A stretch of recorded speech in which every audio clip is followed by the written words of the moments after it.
സാമൂഹ്യ മാധ്യമങ്ങളിൽ ഇപ്പോൾ ട്രെൻഡിംഗ് ആയി നിൽക്കുന്ന ചിത്രം China president Xi Jinping, Russian president Putin, പിന്നെ ഇന്ത്യൻ പ്രൈം മിനിസ്റ്റർ നരേന്ദ്രമോദി, ഇവർ മൂന്നുപേരും സൗഹൃദം പങ്കിട്ട് ചിരിച്ചുകൊണ്ട് നിൽക്കുന്ന ഒരു ഫോട്ടോയാണ്.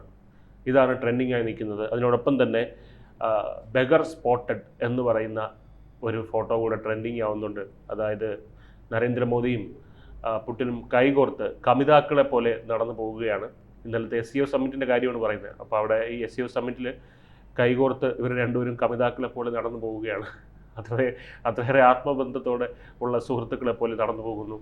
ഇത് അസൂയയോടെ നോക്കി ഒറ്റപ്പെട്ട് ആരാലും ശ്രദ്ധിക്കപ്പെടാതെ ഒറ്റപ്പെട്ട് നിൽക്കുന്ന പാകിസ്ഥാൻ പ്രധാനമന്ത്രി ഷഹബാസ് ഷരീഫിൻ്റെയും ഒരു ഫോട്ടോയും കൂടി, ഒരു വീഡിയോ കൂടി വൈറലായിട്ടുണ്ട്. അപ്പോൾ എന്തായാലും ഇന്നലത്തെ SCO സമ്മിറ്റ് അങ്ങനെ അതിൻ്റെ ചർച്ചകൾ മറ്റും പുരോഗമിക്കുകയാണ്. അതിൽ ഇന്ത്യ ഒരു താരം തന്നെയായിരുന്നു. അപ്പോൾ ഉയർന്നു കേൾക്കുന്ന ഒരു പേരാണ് RIC ട്രോയിക്ക. അതായത് എന്താണ് ഈ RIC ട്രോയിക്ക എന്നുള്ളതാണ്. പുതിയ ഒരു ലോകക്രമം ഉണ്ടാകുകയാണോ, അതിൻ്റെ ഒരു തുടക്കമാണോ ഇത് എന്നുള്ളതാണ് നമ്മളിവിടെ ചർച്ച ചെയ്യാൻ പോകുന്നത്. അതായത് RIC ട്രോയിക്ക എന്ന് പറയുന്നത് റഷ്യ, ഇന്ത്യ, ചൈന, ഈ മൂന്ന് രാജ്യങ്ങളുടെ ഒരു ത്രികോണ ശക്തിത്രയം എന്ന് വേണമെങ്കിൽ പറയാം. ഒരു മൂന്ന് രാജ്യങ്ങളുടെ ശക്തി കേന്ദ്രമാണ് എന്ന് വേണമെങ്കിൽ പറയാം. അപ്പോൾ ഇതിന് ഈ RIC ട്രോയിക്ക എന്ന് പറയുന്നത് ഏഷ്യൻ ഭൂഖണ്ഡത്തിൽ പാശ്ചാത്യ ആധിപത്യത്തിനെ എതിർക്കാൻ ഉണ്ടാകുന്ന ഒരു ശക്തിത്രയമാണെന്ന് പറയാം. ഇതൊരു പുതിയ ലോകക്രമമാണെന്നും പറയാം. അങ്ങനെയുള്ള ഒരു ഒരു സങ്കല്പമാണ് RIC ട്രോയിക്ക. ഇത് ആദ്യമായിട്ടല്ല വരുന്നത്. ഈ ആശയം പുതിയതല്ല. കുറഞ്ഞത് 3 പതിറ്റാണ്ടുകളായിട്ട് ഈ നയതന്ത്ര വൃത്തങ്ങളിൽ ഇതൊരു ചർച്ചാ വിഷയമാണ്. പക്ഷേ അതിൻ്റെ അതിൻ്റെ സമയമായി, അത് കായ്ക്കാനുള്ള സമയമായി എന്ന് വേണം ഇപ്പോൾ നമ്മൾ മനസ്സിലാക്കാൻ. ഏതൊരു ഫലത്തിനും അത് കായ്ക്കാൻ എടുക്കുന്നൊരു സമയമുണ്ടല്ലോ. അപ്പോൾ ആ സമയം അടുത്തു എന്ന് തന്നെയാണ് നമ്മൾ മനസ്സിലാക്കേണ്ടത്. ഇതൊരു സ്ട്രാറ്റജിക് ആയിട്ടുള്ള ഒരു ട്രയാങ്കിളാണ്. അപ്പോൾ RICയുടെ വക്താവ്, അല്ലെങ്കിൽ അതിൻ്റെ ഒരു പ്രത്യേകത എന്തെന്ന് പറഞ്ഞാൽ, ഇത് ഒരു ഡൊണാൾഡ് ട്രംപ് ആണ് ഇതിനൊരു കാരണമായത് എന്ന് വേണമെങ്കിൽ പറയാം. കാരണം നരേന്ദ്രമോദിയും പുടിനും, അല്ലെങ്കിൽ ഇന്ത്യ റഷ്യ തമ്മിൽ സൗഹൃദം അതുപോലെ തന്നെ നിലനിൽക്കുന്നുണ്ട്. പക്ഷേ ഇന്ത്യ ചൈന തമ്മിൽ ഗാൽവാൻ താഴ്വാരത്തിലെ സംഘർഷത്തിന് ശേഷം കുറച്ചധികം പ്രശ്നങ്ങളുണ്ടായിരുന്നു. അപ്പോൾ ആ ഒരു സമയത്ത് അതിനുശേഷം 21ഓളം യോഗങ്ങളിൽ ഇന്ത്യയും ചൈനയും തമ്മിൽ ഉണ്ടായിട്ടുണ്ടെങ്കിലും ആ ഒരു ബന്ധം ഊഷ്മളമാവാൻ ഉള്ള യാതൊന്നും തന്നെ സംഭവിച്ചിട്ടില്ല. ഇതിനോടൊപ്പം തന്നെ സമാന്തരമായിട്ട് ഇന്ത്യ ചൈന ട്രേഡ് എല്ലാം പുരോഗമിക്കുന്നുമുണ്ട്. അതിനൊന്നും യാതൊരു കോട്ടവുമില്ല. പക്ഷേ ഈ ബന്ധം, നയതന്ത്രപരമായിട്ടുള്ള ബന്ധത്തിന് ഒരു കോട്ടം തട്ടിയിട്ടുണ്ട് എന്ന് തന്നെ പറയാം.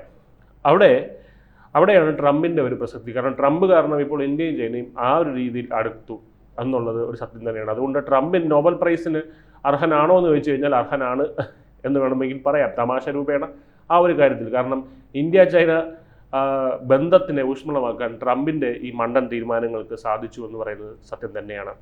3 നൂറ്റാണ്ടുകളുടെ നീണ്ട കൊളോണിയലിസത്തിൻ്റെയും പരാജയത്തിൻ്റെയും അപമാനത്തിന് ശേഷം പാശ്ചാത്യ ലോകത്തിൻ്റെ മേലൊരു കിഴക്കിൻ്റെ വിജയം ഉണ്ടാകണം എന്നുള്ള ഒരു ആശയത്തിൽ നിന്നാണ് ഇത് വരുന്നത്. തീർച്ചയായും കഴിഞ്ഞ 3 നൂറ്റാണ്ടുകളിലെ പാശ്ചാത്യാധിപത്യം തന്നെ ഒരു വ്യതിയാനമായിരുന്നുവെന്ന് നമുക്ക് വേണമെങ്കിൽ വാദിക്കാം. കാരണം ചരിത്രത്തിലുടനീളം ഇന്ത്യയും ചൈനയും ലോകത്തിലെ ഏറ്റവും വലിയ 2 സമ്പദ് വ്യവസ്ഥകളായിരുന്നു. എന്നിരുന്നാലും വ്യാവസായിക വിപ്ലവവും കൊളോണിയലിസവും സമ്പത്തിനെയും അധികാരത്തെയും മാറ്റിമറിച്ചതിനാൽ പടിഞ്ഞാറൻ മേധാവിത്വം ഇല്ലാത്തൊരു ലോകം ഒരു തുടക്കം അല്ലാതായി തുടങ്ങി.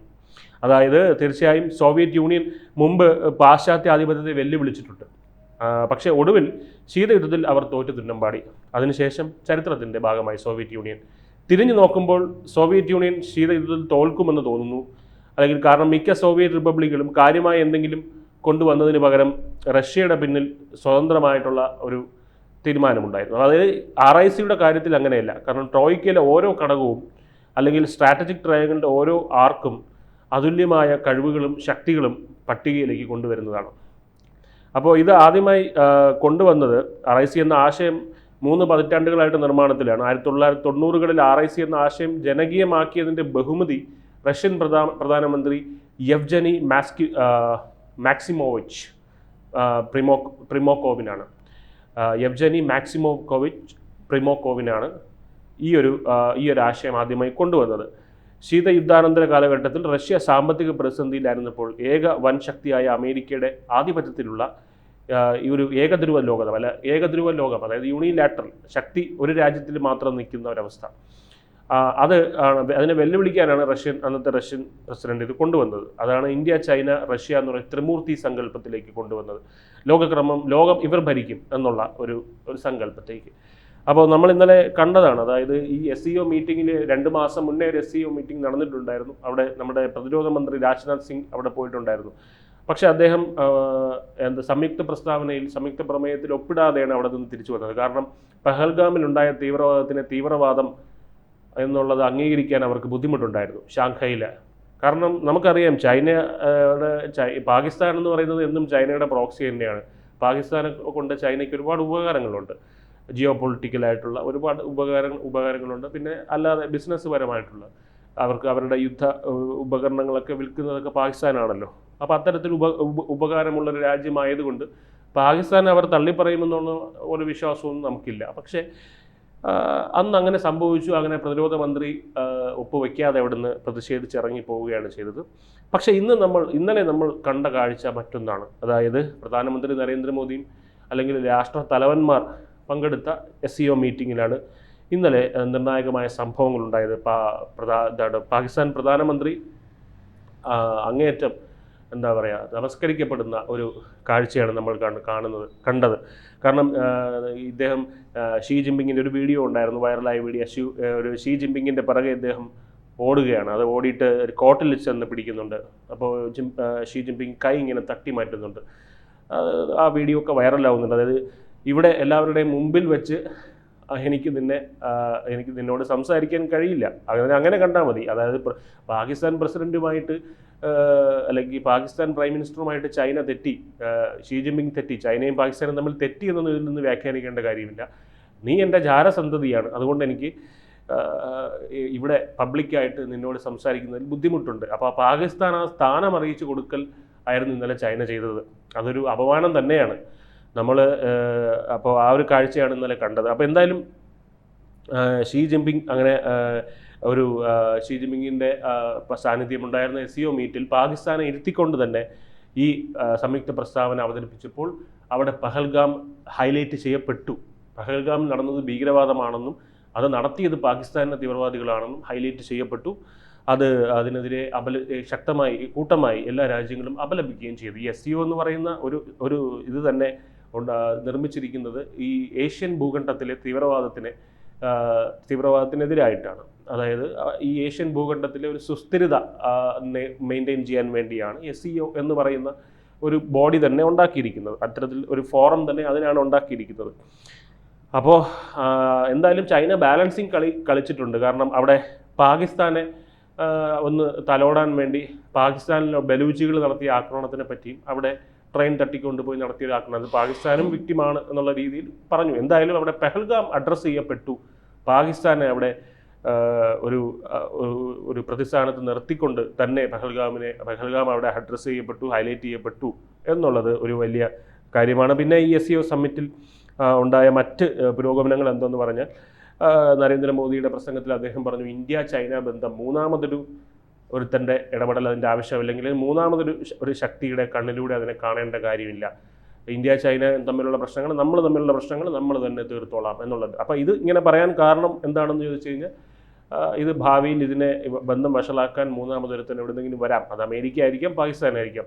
അവനെയൊക്കെ അവിടെ നിർത്തണം എന്നുള്ള ഒരു സന്ദേശം കൂടി നരേന്ദ്രമോദി അറിയിച്ചിട്ടുണ്ട്. അതിനുശേഷം ഇവരുടെ നരേന്ദ്രമോദി ഈ പറയുന്ന അവിടെ വൻ സ്വീകരണമൊക്കെ കിട്ടിയ ഒരു കാര്യം നമ്മൾ കണ്ടതായിരുന്നു. അത് റെഡ് കാർപ്പറ്റ് സ്വീകരണവും അദ്ദേഹത്തിന് കൊടുത്ത ബൊക്കെ ഉൾപ്പെടെ എല്ലാം.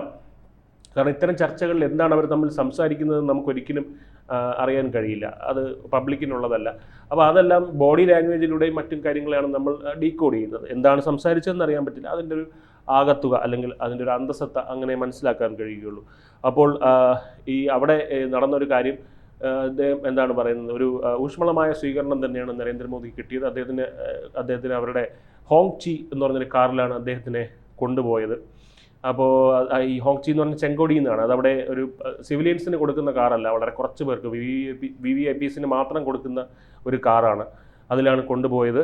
അദ്ദേഹം അതുപോലെ തന്നെ അവിടുത്തെ കമ്മ്യൂണിസ്റ്റ് പാർട്ടി പോളിറ്റ് ബ്യൂറോ, ഇവിടുത്തെ പോളിറ്റ് ബ്യൂറോ എന്ന് പറയുന്ന 10-16 മെമ്പേഴ്സ് ഉണ്ട്. അത് പാർട്ടിയുടെ ഒരു പോളിറ്റ് ബ്യൂറോ മാത്രമാണ്. ഇതങ്ങനെയല്ല, രാജ്യത്തിൻ്റെ തന്നെ ഇത് നിയന്ത്രിക്കുന്ന എല്ലാം സർവ്വ കാര്യങ്ങളും നിയന്ത്രിക്കുന്ന ഒരു ബോഡിയാണ് ചൈനീസ് കമ്മ്യൂണിസ്റ്റ് പാർട്ടിയുടെ പോളിറ്റ് ബ്യൂറോ. അതിൽ 7 അംഗങ്ങളേ ഉള്ളൂ. അതിൽ പ്രധാന അംഗമായ സായ്ഷി ഇദ്ദേഹമായിട്ട് നരേന്ദ്രമോദി ഒരു യോഗം നടത്തിയിരുന്നു, ഒരു മീറ്റിംഗ് നടത്തിയിരുന്നു. അതിൽ അദ്ദേഹം നിർണായകമായ കാര്യങ്ങൾ സംസാരിച്ചിട്ടുണ്ട് എന്നുള്ളതാണ് അറിയാൻ കഴിയുന്നത്. ഇത് ഷായ്ഖി എന്ന് പറയുന്നത് ഈ ചൈനീസ് ആർമിയുടെ, ചൈനീസ് സൈന്യത്തിൻ്റെ തന്നെ സർവാധിപൻ, അല്ലെങ്കിൽ ഒരു വ്യക്തിയല്ല, അവിടുത്തെ ചൈനീസ് കമ്മ്യൂണിസ്റ്റ് പാർട്ടിയാണ് അവിടുത്തെ സൈന്യത്തിനെ നിയന്ത്രിക്കുന്നത്. അപ്പോൾ അതിൻ്റെ ഈ ചൈനീസ് കമ്മ്യൂണിസ്റ്റ് പാർട്ടിയിലെ ഒരു പ്രധാന അംഗത്തിനെയാണ് നരേന്ദ്രമോദി കണ്ടത്. അപ്പോൾ അത്തരത്തിലൊരു ഇതും കൂടെ ഉണ്ടായി. അത് മാത്രമല്ല, SCOയിൽ ഈ 3 രാജ്യങ്ങൾ, റഷ്യ, ചൈന, ഇന്ത്യ മാത്രമാണ് ഉഭയകക്ഷി ചർച്ച നടത്തിയിട്ടുള്ളത്. മറ്റു രാജ്യങ്ങളൊക്കെ അവിടെ വന്നു, ചായയും കുടിച്ച് ഒപ്പിട്ടിട്ട് പോവുകയാണ് ചെയ്തത്. പക്ഷേ ഇവിടെ അങ്ങനെയല്ല, 3 രാജ്യങ്ങൾ മാത്രമാണ് ഉഭയകക്ഷി ചർച്ച നടത്തിയത്. അപ്പോൾ ഇത്തരത്തിലുള്ള കാര്യങ്ങളൊക്കെ നമ്മൾ കണ്ടത്. പിന്നെ ട്രംപും പുടിനും ഒരു കാറിലൊക്കെ യാത്ര ചെയ്യുന്നത് നമ്മൾ കണ്ടത്. അതിന് അതിശയമുള്ളൊരു കാര്യമല്ല. കാരണം ക്ഷമിക്കണം, ട്രംപ് പുടിനല്ല, മോദിയും പുടിനും ഒരു കാറിൽ യാത്ര ചെയ്യുന്നത് നമ്മൾ കണ്ടതാണ്. അത് പിന്നെ അതിശയോക്തിയുള്ള കാര്യമൊന്നുമല്ല.